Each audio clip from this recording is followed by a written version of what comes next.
അസ്സലാമു എല്ലാവർക്കും നമസ്കാരം. ഞാൻ ഇന്നൊരു അടിപൊളി ഡിഷായിട്ടാണ് വന്നിട്ടുള്ളത്. ഇത് ശരിക്കും ഞാൻ തന്നെ സ്വന്തമായിട്ട് കണ്ടുപിടിച്ചതാണ്. കാരണം ബ്രെഡും പഴവും ഒക്കെ ഒരു വട്ടം ബാക്കി വന്നപ്പോൾ എനിക്ക് തോന്നിയ പോലെ ഉണ്ടാക്കിയ ഒരു ഡിഷാണിത്. ചിലപ്പോൾ നിങ്ങളൊക്കെ ഇതുപോലെ ചെയ്യുന്നുണ്ടാവുമായിരിക്കും. നല്ല സക്സസ് ആയിരുന്നു, നല്ല ടേസ്റ്റി ആയിരുന്നു. അപ്പോൾ അത് നിങ്ങൾക്ക് കൂടെ ഷെയർ ചെയ്യാമെന്ന് വിചാരിച്ചു.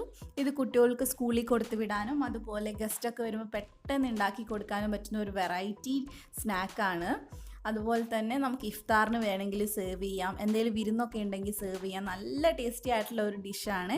ട്രൈ ചെയ്താൽ നിങ്ങൾക്ക് എന്തായാലും ഇഷ്ടമാവും. അപ്പം നമുക്ക് വീഡിയോയിലോട്ട് പോവാം. ഇതിനു വേണ്ടി ആദ്യം നമുക്ക് പഴം ഒന്ന് വഴറ്റിയെടുക്കണം. അതിനുവേണ്ടി ഞാൻ അവിടെ 1 ടേബിൾ സ്പൂൺ നെയ്യ് ചേർത്തിട്ടുണ്ട്. നെയ്യിലാണ് നല്ല ടേസ്റ്റ് ഉണ്ടാവുക. നെയ്യൊന്ന് ചൂടാവുമ്പോൾ നമുക്ക് അതിനകത്തോട്ട് കുറച്ച് അണ്ടിപ്പരിപ്പ് ചേർത്ത് കൊടുക്കാം. ഞാൻ ഒരു 5-8 അണ്ടിപ്പരിപ്പ് എടുത്തിട്ടുണ്ട്. അത് നിങ്ങളുടെ ഇഷ്ടം പോലെ ചേർത്ത് കൊടുക്കുക.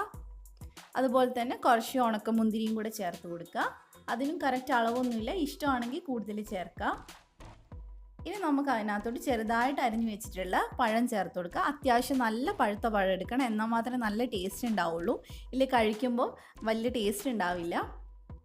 ഇനി നമുക്ക് നന്നായിട്ടൊന്ന് വഴറ്റിയെടുക്കുക. ഈ നെയ്യിൽ മൂപ്പിച്ച് കഴിഞ്ഞാൽ നല്ല മണവും നല്ല രുചിയാണ് പഴത്തിന് ഉണ്ടാവുക. ഇപ്പോൾ പഴം അത്യാവശ്യം നന്നായിട്ട് വഴറ്റിയെടുത്തിട്ടുണ്ട്. ഇനി ഇതിനകത്തോട്ട് നമുക്ക് ഒരു 2 ടേബിൾ സ്പൂൺ പഞ്ചസാര ചേർത്ത് കൊടുക്കുക. പഴത്തിൻ്റെ മധുരം അനുസരിച്ചും അതുപോലെ നിങ്ങളുടെ മധുരം അനുസരിച്ചും പഞ്ചസാര നിങ്ങൾക്ക് വ്യത്യാസം വരുത്താം. ഞാനിവിടെ 2 ടേബിൾ സ്പൂൺ ചേർത്തിട്ടുണ്ട്. പഞ്ചസാര നന്നായിട്ട് അലിയുന്നവരെ ഒന്നുകൂടെ വഴറ്റി കൊടുക്കുക. ഇനി നമുക്ക് ഇതിനകത്തോട്ട് ഒരു 1/2 ടീസ്പൂൺ ഏലക്കാപ്പൊടി ചേർത്ത് കൊടുക്കുക. അത് നന്നായിട്ട് ഒന്ന് മിക്സ് ചെയ്തെടുക്കുക. ഇനി ഞാൻ ഇതിനകത്തോട്ട് തേങ്ങയാണ് ചേർക്കുന്നത്, ചിരണ്ടി വെച്ചിട്ടുള്ള തേങ്ങ. അതൊരു 5-6 ടേബിൾ സ്പൂൺ ചേർത്ത് കൊടുക്കുക. കൂടിയാൽ വലിയ കുഴപ്പമൊന്നുമില്ല, നല്ല ടേസ്റ്റ് ആയിരിക്കും. ഇനി അതുകൂടെ ഒന്ന് നന്നായിട്ട് ഒരു 2 മിനിറ്റ് ഒന്ന് വഴറ്റിയെടുക്കുക. ഇതിപ്പോൾ ഞാനിവിടെ വഴറ്റിയെടുത്തിട്ടുണ്ട്. ഇനി നമുക്ക് തീ ഓഫ് ചെയ്യുക. ഇതാണ് നമ്മുടെ ഫില്ലിങ്. ഇത് നമുക്ക് മാറ്റി വെക്കാം. ഇനി എന്താ വേണ്ടതെന്ന് വെച്ചാൽ കുറച്ച് ബ്രെഡ് എടുത്തിട്ട് അതിൻ്റെ സൈഡിലുള്ള ബ്രൗൺ കളർ കട്ട് ചെയ്ത് മാറ്റുക. ഞാനിപ്പോൾ എല്ലാം അങ്ങനെ മാറ്റിയിട്ടുണ്ട്. ഇനി നമുക്ക് ഒരു പീസ് ബ്രെഡ് എടുക്കുക. എന്നിട്ട് അതിനകത്തോട്ട് നമുക്ക് നമ്മുടെ ഈ ഫില്ലിംഗ് വെച്ച് കൊടുക്കുക. അതൊരു 1-2 ടീസ്പൂൺ വെച്ച് കൊടുത്താൽ മതി. അതിന് മുമ്പായിട്ട് ഞാനിവിടെ മൈദ ഒരിച്ചിരി വെള്ളത്തിൽ കലക്കിയിട്ട് പശ പോലെ ഉണ്ടാക്കി വെച്ചിട്ടുണ്ട്, നമ്മൾ സാധാരണ എപ്പോഴും ചെയ്യുന്ന പോലെ തന്നെ. ഇനി നമുക്ക് ഇതിനകത്തോട്ട് 1-2 ടീസ്പൂൺ ഫില്ലിംഗ് വെച്ച് കൊടുക്കുക. കൂടുതൽ വെക്കേണ്ട, ആവശ്യത്തിനനുസരിച്ച് വെച്ചാൽ മതി. ഇനി എന്താ വേണ്ടതെന്ന് വെച്ചാൽ നമ്മുടെ ഈ മൈദ പശയില്ല, അത് എല്ലാ സൈഡിലും ഒന്നും ആക്കി കൊടുക്കുക. ബ്രെഡിൻ്റെ സൈഡിലൊക്കെ ഒന്ന് ആക്കി കൊടുക്കുക. കാരണം നമ്മൾ ഇനി ഒരു ബ്രെഡ് വെച്ച് ഇതൊന്ന് കവർ ചെയ്തെടുക്കുന്നുണ്ട്. നന്നായിട്ട് ഒട്ടണമെങ്കിൽ നല്ലപോലെ മൈദ ഒന്ന് എല്ലാവരുടെയും ഒന്ന് ആക്കി കൊടുത്താൽ മതി. നിങ്ങൾക്ക് സ്പൂൺ വെച്ച് എന്ത് വേണമെങ്കിലും വെച്ച് ചെയ്യാം. അപ്പോൾ കൈ വെച്ച് ചെയ്യുമ്പോൾ കുറച്ചുകൂടി എളുപ്പമാണ്. ഇനി അടുത്ത പീസ് വെച്ച് ഞാനിതിവിടെ ഒട്ടിച്ചെടുത്തിട്ടുണ്ട്.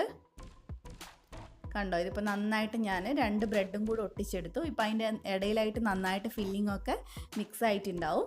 ഇതുപോലെ തന്നെ ബാക്കിയുള്ളതും നമുക്ക് ചെയ്തെടുക്കാം.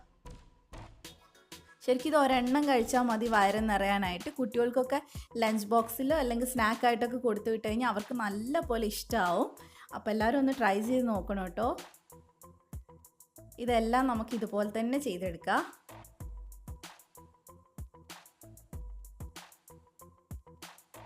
വളരെ ഈസിയാണ് ചെയ്യാനായിട്ട്. ഇനി നമുക്ക് കവർ ചെയ്ത് ഒട്ടിച്ചെടുക്കാം. ഇപ്പോൾ ഇതിവിടെ റെഡി ആയിട്ടുണ്ട്. ഞാനിപ്പോൾ എല്ലാം ഇവിടെ ചെയ്തെടുത്തിട്ടുണ്ട്. ഇനി നമ്മളിത് മുട്ടയിൽ മുക്കി ഒന്ന് ഫ്രൈ ചെയ്യാണ് ചെയ്യുന്നത്. അതിന് വേണ്ടിയിട്ട് ഒരു ബൗളിനകത്ത് നമുക്ക് 2 മുട്ട പൊട്ടിച്ചൊഴിക്കാം. ഞാൻ 4 സെറ്റ് ബ്രെഡാണ് ചെയ്യുന്നത്, അപ്പോൾ അതിന് 2 മുട്ട മതിയാവും. അതിനകത്തോട്ട് ഒരു 2-3 ടേബിൾ സ്പൂൺ പാലുകൂടെ ചേർത്ത് കൊടുക്കുക. നന്നായിട്ടൊന്ന് മിക്സ് ചെയ്യുക. ഇനിയിപ്പോൾ പാല് വേണ്ടാത്തവർ 3 മുട്ട ചേർത്താലും മതി. ഇനി അതിനകത്തോട്ട് 1 ടീസ്പൂൺ പഞ്ചസാര കൂടെ ചേർത്ത് കൊടുക്കുക. അതുകൂടെ നന്നായിട്ടൊന്ന് മിക്സ് ചെയ്തെടുക്കുക. ഇനി നമുക്കിതൊന്ന് ഫ്രൈ ആക്കാൻ വേണ്ടിയിട്ട് കുറച്ച് ഓയിൽ ഒഴിക്കാം. നമ്മൾ മീനൊക്കെ പൊരിക്കുന്ന പോലെയാണ് ഇത് പൊരിക്കുന്നത്. ആദ്യം നമ്മുടെ ബ്രെഡ് ഈ മുട്ടക്കൂട്ടിനകത്തൊന്ന് മുക്കിയെടുക്കുക. അതിന് ശേഷം ഒന്ന് പൊരിച്ചെടുക്കാം. ഒരുപാട് എണ്ണ വേണമെന്നില്ല. ഇനി നിങ്ങൾക്ക് വേണമെങ്കിൽ ദോശ തവയിൽ വെച്ചിട്ട് അധികം എണ്ണയില്ലാതെ അതുപോലെ ഒന്ന് ചുട്ടെടുക്കുകയും ചെയ്യാം.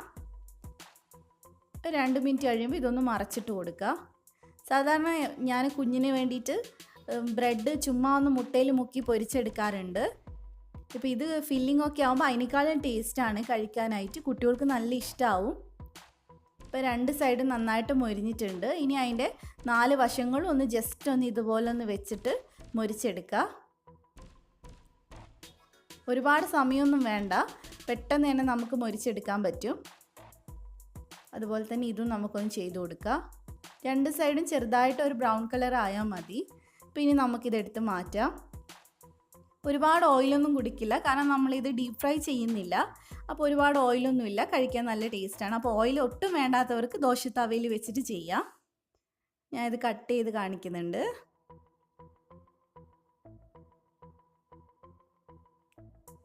കണ്ടോ, ഇതാണ് നമ്മുടെ ഐറ്റം. പുറത്ത് മുട്ടയുടെ കോട്ടിങ്ങും അകത്ത് നല്ല നെയ്യിൽ വഴറ്റിയ പഴമൊക്കെ കൂടി ആകുമ്പോൾ നല്ല ടേസ്റ്റാണ്. അപ്പോൾ എല്ലാവരും ട്രൈ ചെയ്ത് നോക്കുക. നിങ്ങൾക്ക് എന്തായാലും ഈ സ്നാക്ക് ഇഷ്ടപ്പെട്ടിട്ടുണ്ടാവുമെന്ന് ഞാൻ വിചാരിക്കുന്നു. അപ്പോൾ ഇഷ്ടപ്പെട്ടിട്ടുണ്ടെങ്കിൽ നിങ്ങൾ എന്തായാലും ട്രൈ ചെയ്യുക. ട്രൈ ചെയ്തതിന് ശേഷം അഭിപ്രായം പറയുക.